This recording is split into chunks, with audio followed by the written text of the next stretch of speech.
We're going to be reading a little bit further in from Hebrews, but I want to start with a different verse, actually. I want to start with something called BibleGateway.com. It is the single largest website, Christian website, or most visited website in the world.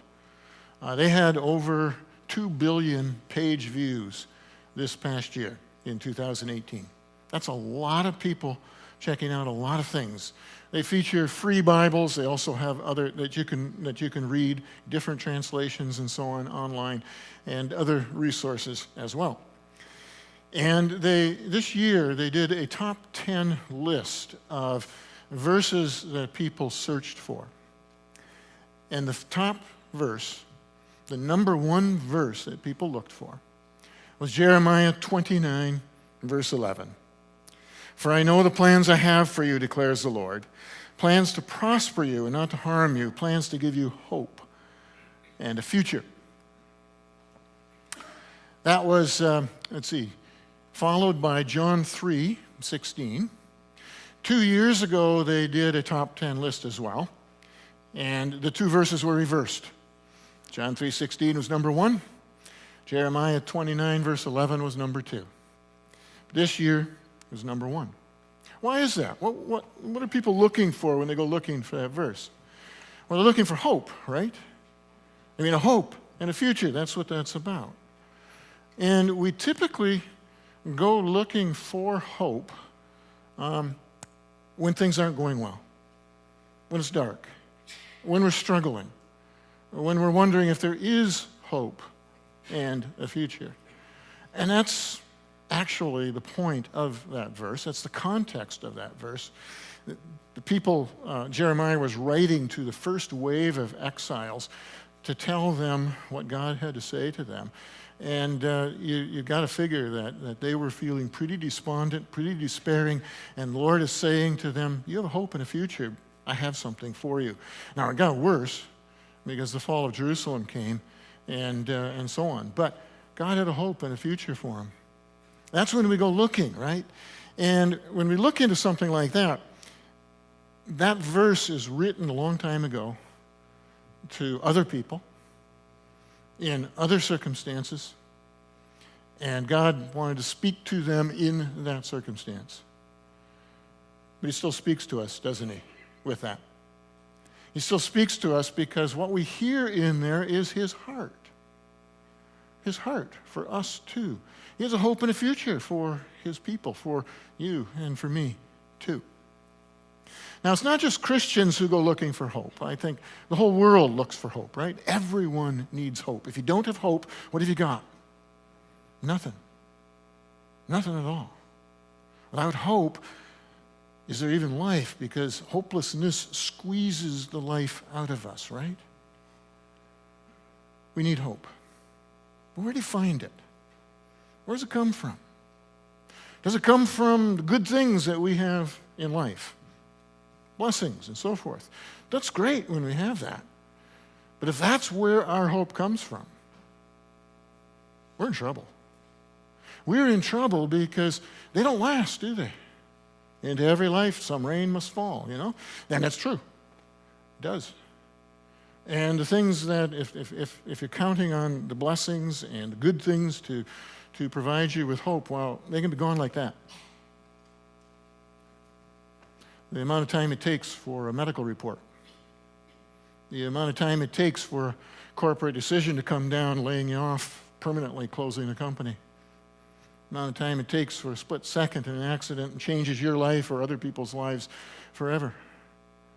I mean, things change. You can't put your hope in that. And then when I think about it, I wonder, where do you put your hope if you don't believe in God? Where do you put your hope if you don't think that there's anything after death? Just this life, nothing. Does it have any meaning at all? Where are you going to find hope from? Because we need hope that goes beyond this brief interval that we live in. And the older you live, the more brief you become aware that it is. right?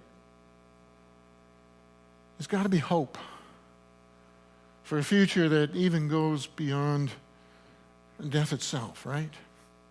So where does hope come from? A lot of times in life, what we do is we just kind of hope for the best. We hope that something will happen. We hope that this will happen or that will happen. We hope that maybe we'll be able to find a spouse, or that our family will do well, that our kids will do well. We hope for promotions, we hope for raises, and so on. But as you listen to that kind of hope, what kind of hope is that? That is hope that is really a wish. It's about, if. There's an if in there. If, maybe it's going to happen. Maybe it will. And, that's why people, too, find hope in maybe I'll win the lottery, right? That's what it is. It's about an if. It's an expression of an if, of a maybe. But that's not hope. And it's certainly not biblical hope. It's just wishing that it'll come true. Because biblical hope, you see, is certain. And it's certain because it's based on God. It's based ultimately on Jesus, his Son. And when you think about it, our hope for our future rests on him completely. And it's not just wishing. Ultimately, it's about him and who he is and what he's done and what he is doing and what he's going to do. Who he is. He's the Son of God. Came to earth to be a human being just like you and me. Experience our life. And what he did then was he could be our representative then. He could be the sacrifice for our sin. He could pay for us so we don't have to pay. And he can restore a relationship with God. And what's he doing? Well, he's in heaven. He returned. He was raised from the dead because, you see, our hope is a living hope, and he's alive. He was raised from the dead, ascended into heaven. He's at the right hand of God the Father. He's ruling there. He's interceding for us there. He is working out his plans for the future of this whole universe that he himself has made. And what's he going to do? He's going to return again someday and set everything straight. And he's going to raise us from the dead, and we're going to live in that place. Who he is, what he's done, what he is doing, and what he's going to do. That's our hope, and it's a living hope because of his resurrection. He's alive. And that's really, when you look at it, that's really what the book of Hebrews is all about. It's about our hope. It's about our living hope. It's about Jesus. If you look at it, it has the most Old Testament in it of any of the New Testament books. But that's because it's relating Jesus to that Old Testament. And it's saying, see all these things that were here. The temple that was in place, the high priests, the sacrifices, the ritual cleansings, all those kinds of things. That's Jesus. That's foreshadowing him. It's about him. And he came, and he did it. You don't have to keep doing the sacrifices over and over. It's done. You got a high priest who doesn't go in just once a year, but who is permanently there and is in the throne room on your behalf, on our behalf. That's what Hebrews is about. It's about Jesus, our hope. And there's lots of passages that we could look at in that connection. But the one I want to walk through together tonight is Hebrews chapter 6, verses 13 to 20. And we're going to take it in a couple of sections. First of all, verses 13 to 15. When God made his promise to Abraham, since there was no one greater for him to swear by, he swore by himself, saying, I will surely bless you and give you many descendants. And so, after waiting patiently, Abraham received what was promised. There was a promise made to Abraham. There was a promise of blessing and of many descendants, a nation. And he was childless. So what the promise really boiled down to was a promise of a son. a son for a childless couple. And that son of promise, I mean, that's where the descendants would come from. No son, no descendants, right? Nothing else can come out if you don't have the son. So it's focused on that son of promise. And he waited patiently, and the promise was fulfilled. A son was born. That's Isaac. And from that comes everything else. All the other blessings that God had for him, of an inheritance, a land, a great nation, many people, relationship with God, being his people and him being their God. All of that came out of that son, out of that promise. The thing that I notice about that then is comes in, that I want to touch on next, comes in verse 16 to 18. Men swear by something greater than themselves, and the oath confirms what is said and puts an end to all argument, because God wanted to make the unchanging nature of his purpose very clear to the heirs of what was promised. He confirmed it with an oath. God did this so that by two unchangeable things in which it is impossible for God to lie, we who have fled to take hold of the hope that's offered to us, that's Jesus, and what he did, may be greatly encouraged. God bound himself to the promises that he had made. And the first thing he did was he swore by himself. Now, if you've ever been in court, you'll know that one of the things that they have you do is put your hand on the Bible and swear, solemnly swear, that you will tell the truth, the whole truth, and nothing but the truth. That's if you believe in God. Okay? There's other things for other people, but that's if you believe in God. I did that when I recently renounced my U.S. citizenship. They had me put my hand on a Bible and renounce it. Okay? And what you're doing is you are doing it, you are swearing to it in the name of something that is greater than you are. And there's no one greater than God. No one greater than him. So who is he going to swear by? Well, when he made the promises to Abraham, he swore by himself. He swore by himself, the God who made everything, the God who made the creation, the God who made Abraham. He swears by himself. And he makes an oath, a promise. He binds himself to this, to the hope that he has for them. And so we who have fled to take hold of the hope offered to us may be greatly encouraged. Then we proceed on with verse 19. We have this hope as an anchor for the soul, firm and secure. It enters the inner sanctuary behind the curtain where Jesus, who went before us, has entered on our behalf. He's become a high priest forever in the order of Melchizedek. We have an anchor for the soul. I love that picture, because an anchor is something heavy, something secure, something you throw it over so that the boat is secured to it and it is not going to move. It will hold it. And that line runs out beneath the water. You can't see where it goes, but it goes to the bottom and it digs in. You're secure, firm.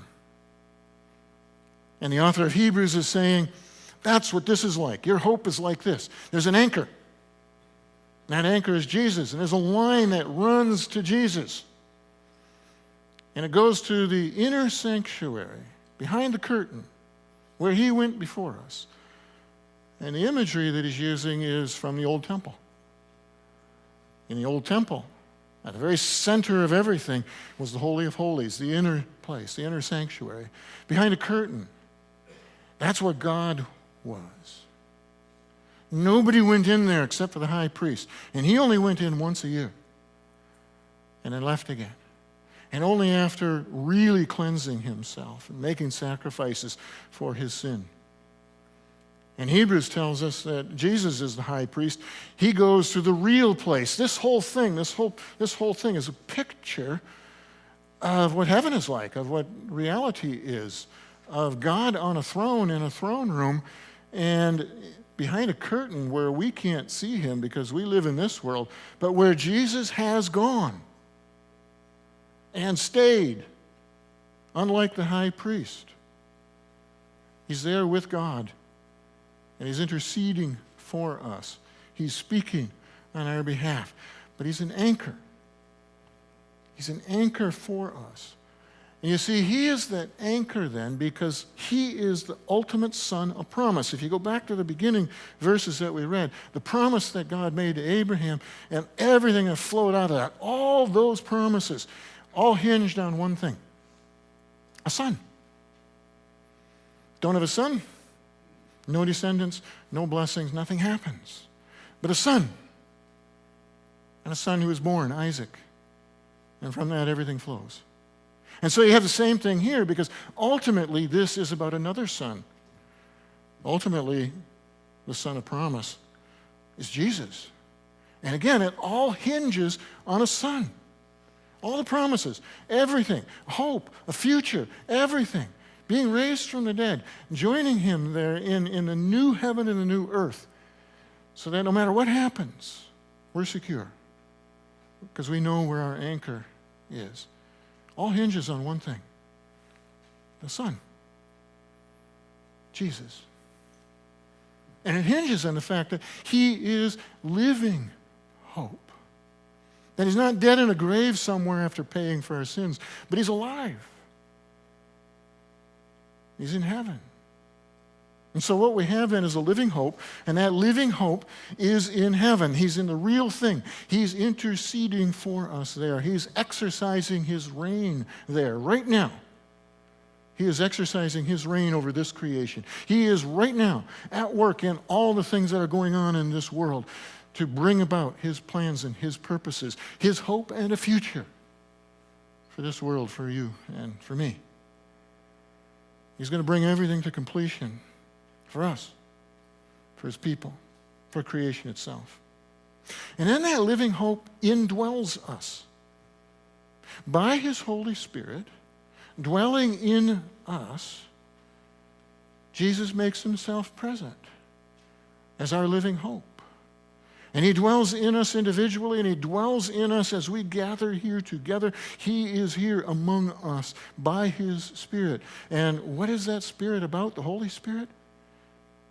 Well, the Holy Spirit then enables us to know him, to commune with him, to participate in his life, to be strengthened, to be encouraged in the things that we face, to walk through these things, to point to the future that God has for us, to remind us of all these things and of these promises. That's what the Holy Spirit does. And the Holy Spirit gives us as well that sonship that Jesus has. In other words, a relationship with the Father. Hope and a future. So that living hope is in heaven, that living hope is in us, and that living hope guarantees the future. No matter what. It means that this world is not everything. Because if this world is all there is, if there's nothing after that, then everything hinges on this world. And everything hinges on how we do in this world, doesn't it? That's our hope in this world. Well, we can walk through it, and it doesn't matter what happens. We have a hope that is eternal. We have a hope that is certain. We have a hope that is like an anchor, secure and firm. A hope for a future that's there kept for us, no matter what. A hope. A living hope. And the Holy Spirit is a guarantee of that, a deposit. It's a down payment on it. It says, more is coming. The best is yet to come. More is coming. Be ready for it. Be looking towards it. The best is yet to come.